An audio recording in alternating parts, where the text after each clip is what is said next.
Hello guys, welcome back to my channel. आज मैं आपको 4 टक ब्लाउज़ सिखाने वाली हूँ। अगर आप परफेक्टली सीखना चाहते हो तो मेरी वीडियो को स्किप मत कीजिएगा।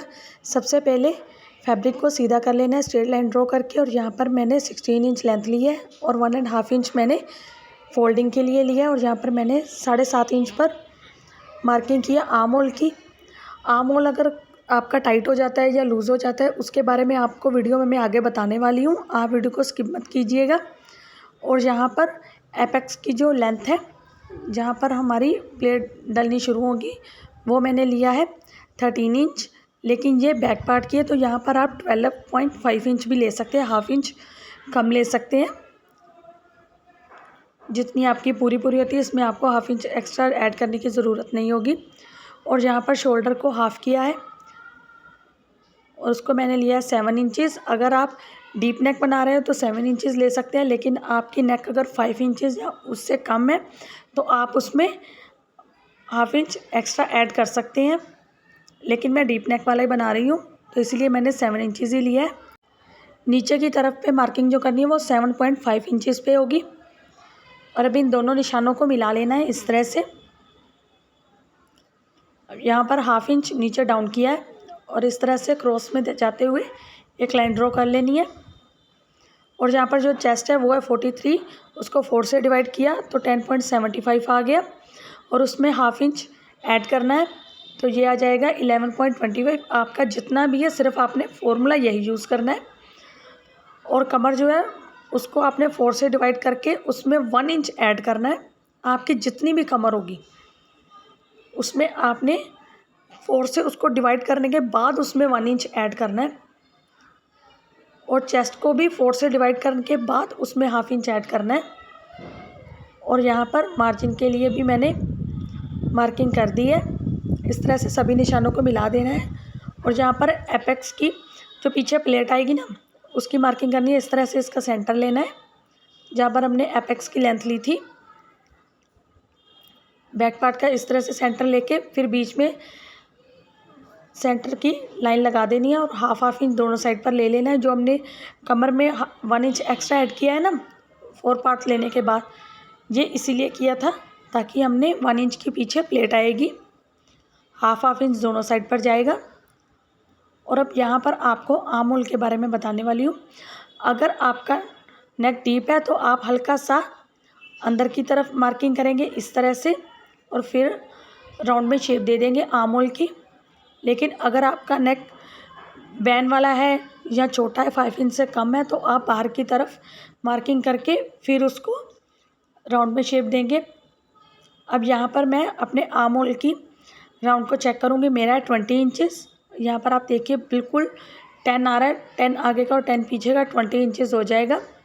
लेकिन मान लीजिए कि अगर आपका 20 नहीं है तो आप क्या करेंगे, जैसे आप कभी फॉर्मूला भी लगा लेते हैं चेस्ट डिवाइड बाय 6 + 1 इंच, लेकिन वो भी आपका फेल हो जाता है, तो आप क्या करेंगे। मान लीजिए आपका 19 है या 21 है, तो आप क्या करेंगे। उसके लिए आपने अगर 19 है तो जो मैंने लाइन ड्रॉ की थी ना 7.5 इंच पर, उससे आपने हाफ इंच ऊपर जाना है। और अगर 21 इंच है तो उससे हाफ इंच आपने नीचे जाना है।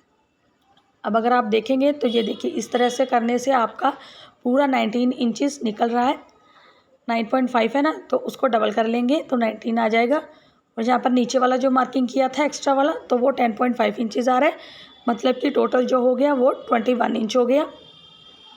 अगर आपको किसी तरह की इसमें कन्फ्यूज़न लग रही है तो मुझे कमेंट करके पूछ सकते हैं।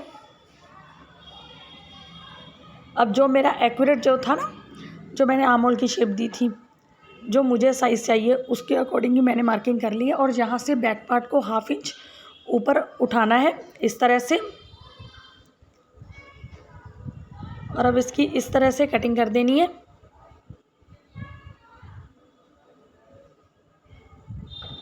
ये हमारे बैक पार्ट की कटिंग कंप्लीट हो चुकी है। फ्रंट पार्ट के लिए मैंने सबसे पहले किनारी को यहाँ से निकाल लेना है। किनारी तो आपने बिल्कुल भी कभी भी नहीं लेनी है, किनारी को आपने हमेशा अलग कर देना है। बाकी की मार्किंग किनारी के बाद होगी। यहाँ पर इस तरह से किनारी के ऊपर मैंने लाइन लगा ली है। इसको हम किसी भी चीज़ में काउंट नहीं करेंगे क्योंकि ये आगे जाके काटने वाले हैं। और अब यहाँ पर हाफ इंच पर एक मार्किंग करनी है।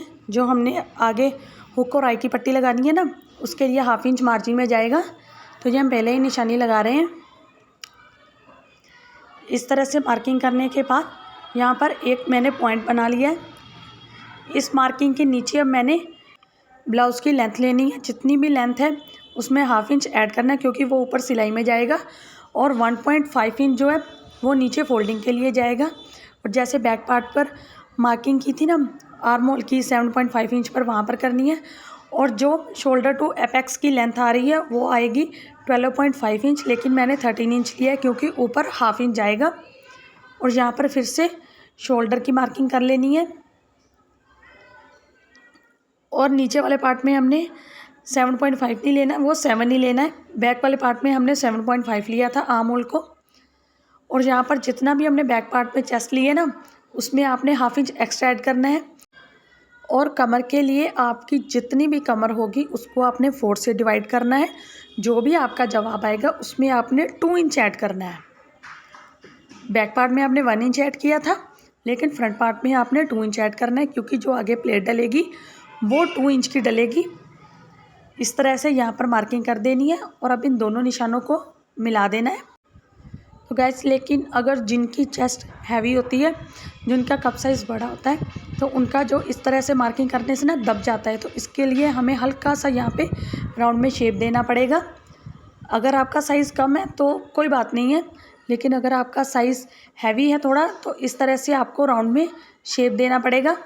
इस तरह से ये हाफ इंच का और ऐड हो गया लूजिंग, और हाफ इंच का दूसरी तरफ हो जाएगा, तो 1 इंच ऐड हो चुका है फ्रंट वाले पार्ट में। और अब इस तरह से एक्स्ट्रा मार्जिन की भी हमने जो लेना था उसको लाइन लगा दी, और हाफ इंच एक्स्ट्रा लिया है मार्जिन से भी, और शोल्डर डाउन भी कर दिया है। और अब यहाँ पर आपने जो आपका एपेक्स टू एपेक्स जो आती है ना, जो विड्थ आती है, आपने वहाँ लेना है। जैसे जो मैंने मार्किंग करनी थी वो टोटल था 8 इंच, तो मैंने उसका हाफ लिया है 4 इंच। और यहाँ पर मैंने 1 इंच दोनों साइड पर डाल दिया है प्लीट्स के लिए। जो फोल्डिंग में जाएगा ना फैब्रिक, वो 2 इंच का जाएगा। हमने 2 इंच एक्स्ट्रा लिया था कमर से, तो वो इस तरह से प्लीट्स में कवर हो जाएगा। अब यहाँ पर आपने इस तरह से आर्म होल को शेप देने वाला जो कवर होता है ना, वो ले लेना है, और इस तरह से इसको शेप दे देनी है।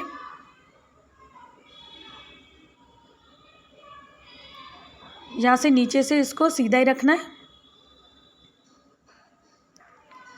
अब अगर आपका साइज़ कम है तो आप यहाँ पर 2 इंच पर मार्क करेंगे, लेकिन अगर आपका साइज़ हैवी है, जैसे 40 या 40 से प्लस है, तो आप 2.5 इंच पे यहाँ पर मार्किंग करेंगे। इस तरह से ये प्लीट के दोनों साइड पर इस तरह से मार्किंग कर देनी है, और यहाँ से नीचे जाना है 1.5 इंच। और अब इन दोनों निशानों को इस तरह से मिला देना है, जितना भी क्रॉस में जाता है जाने देना है, और एक लाइन ड्रॉ कर देनी है। और अब इसी लाइन की हाफ इंच दोनों साइड पर लाइन ड्रॉ कर देनी है। ये हमारी प्लीट्स की लाइन आ जाएंगी इस तरह से। और अब दूसरी साइड पर भी हमने इसी तरह से प्लीट्स डालनी है। इसके लिए हमने नीचे से जो हमारी रेडी लेंथ है उससे 2 इंच ऊपर की मार्किंग करनी है, और अब इन दोनों निशानों को भी मिला देना है, और इसको क्रॉस में जाने देना है जितना भी जाएगा। इसको भी हाफ इंच दोनों साइड से मार्किंग कर देनी है। ये भी प्लीट डल जाएगी हमारी साइड में। और अब इसकी आर्म होल की प्लीट डालनी है।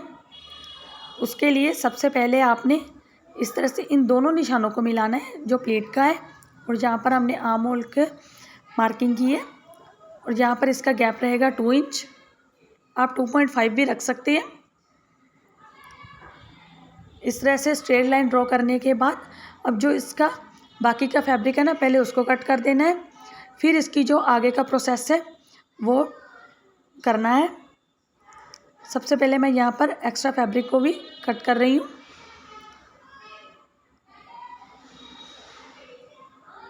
इस सारे फैब्रिक को आपने ऐसे ही कट कर देना है। अब सारा एक्स्ट्रा फैब्रिक निकल चुका है।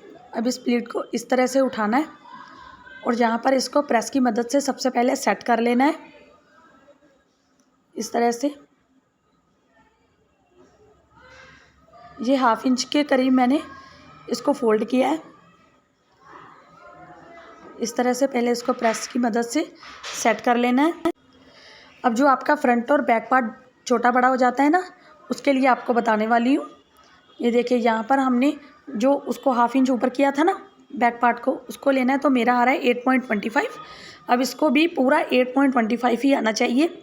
ये देखिए सबसे पहले ये जो नीचे से आ रहा है ना, जहाँ पर मेरी प्लेट नीचे वाला हिस्सा है, वहाँ पर ये आ रहा है 1.75। मैं आपको पास से दिखा रही हूँ। ये आ रहा है 1.75। और अब इसी 1.75 से जो आगे का देखेंगे ना, तो ये पूरा आ जाएगा 8.25। ठीक है। तो अब मेरा फ्रंट और बैक पार्ट दोनों जो है वो सेम आ रहे हैं। आप भी ऐसे ही अपने ब्लाउज़ को चेक कीजिए कटिंग करने से पहले। आप अपनी चेस्ट को भी इसी तरह से चेक कर सकते हैं। मान लीजिए अगर आपको ये 10 इंच चाहिए, 11 नहीं चाहिए, तो आप इसकी प्लेट को थोड़ा और अंदर की तरफ फोल्ड कर दें और बड़ी बना लें, तो इससे ये 10 इंच हो जाएगा। लेकिन मुझे ये 11.5 इंच ही चाहिए था, तो ये मेरा पूरा ही आ रहा है। अब यहाँ पर फ्रंट क्रॉस की मार्किंग करनी है। मुझे जो मार्किंग करनी है वो आएगी 13.5 का हाफ आएगा, वो आएगा 6.75। तो यहाँ पर मैंने मार्किंग कर दी है 6.75 इंच पर। और अब आपने इन दोनों मार्किंग को लेना है, ये ऊपर जो की है जो शोल्डर डाउन वाली, और इस मार्किंग को जहाँ पर मैंने 6.75 पर किया, और नीचे जितना तिरछा जाता है लाइन को जाने देना है। और अब इस आर्म होल शेपर को लेना है और इस तरह से मार्किंग कर देनी है। उसी तरह से आपके आर्म होल की बिल्कुल परफेक्ट शेप आ जाएगी।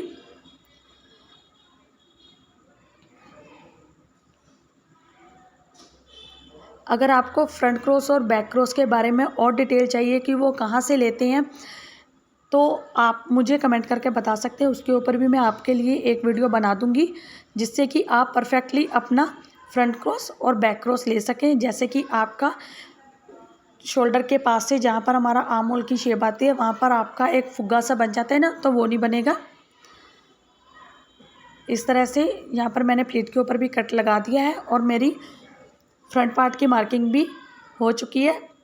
अगर हम आर्म होल कटिंग करने के बाद प्लीट लेते तो इतनी परफेक्ट शेप नहीं आती। अब आर्म होल की प्लीट जो है वो हमने पहले ही ले ली थी, तो इस तरह से कटिंग करने के बाद आपकी बिल्कुल परफेक्ट शेप आ जाएगी। अब इन सभी निशानों को एक बार मैं फिर से डार्क कर रही हूँ, क्योंकि मुझे दूसरी साइड पर भी ऐसे ही मार्किंग चाहिए इसकी। यहाँ पर अगर आप ध्यान से देख सकें तो यहाँ पर हल्के हल्के मार्क आपको कैमरा में दिख रहे होंगे, लेकिन मुझे पास में ज़्यादा क्लियर नज़र आ रहे थे। और अब इसी ट्रेसिंग के ऊपर ही मैंने फिर से दोबारा मार्किंग कर लेनी है। अगर आपके पास ट्रेसिंग व्हील है तो आप उसका भी यूज़ कर सकते हैं, लेकिन मुझे ये वाला तरीका ज़्यादा आसान लगता है। इस तरह से सभी मार्किंग को आपने डार्क कर लेना है।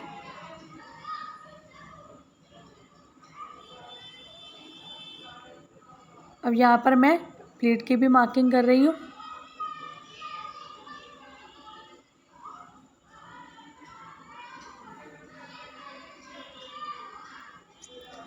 ये देखिए अब मैंने इसके ऊपर बैक पार्ट को रखा है, तो आप देख सकते हैं कि कितना डिफरेंस आ रहा है दोनों में। लेकिन रेडी होने के बाद ये दोनों इक्वली बनेंगे, कोई भी छोटा बड़ा नहीं होगा। तो आपको मेरी आज की वीडियो कैसी लगी प्लीज़ कमेंट करके ज़रूर बताएं। अगर आपको कुछ भी समझ में नहीं आया, कोई भी सवाल है, तो आप मुझे कमेंट बॉक्स में कमेंट करके बता सकते हैं, पूछ सकते हैं। मैं आपके कमेंट का जल्दी से जल्दी रिप्लाई करने की कोशिश करूँगी। और ये मेन फैब्रिक है, इसके ऊपर मैं आने वाली वीडियो में इसके ऊपर इसको पेस्ट करके आगे की आपको स्टिचिंग के प्रोसेस के बारे में बताऊँगी। Thanks for watching.